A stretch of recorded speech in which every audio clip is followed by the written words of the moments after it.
Welcome to The Last Breakfast. Please enjoy the video.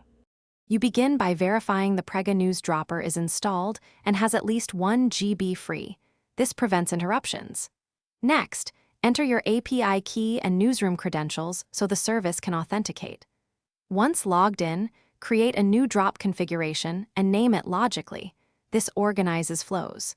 Make sure to select the primary RSS or webhook source immediately and save. Doing these steps now gets you into the operational workspace without wasting time on trivial defaults.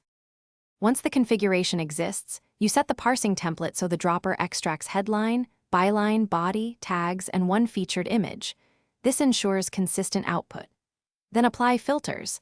Language and keyword include versus exclude plus a minimum word count like 150 to reduce noise.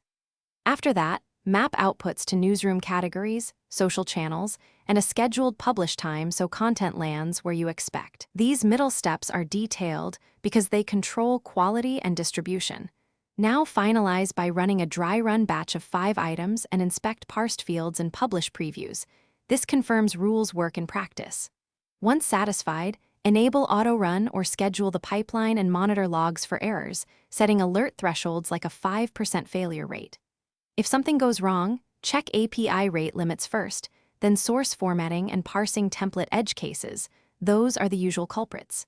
Make adjustments, rerun a small sample, and once clean, let the dropper run live.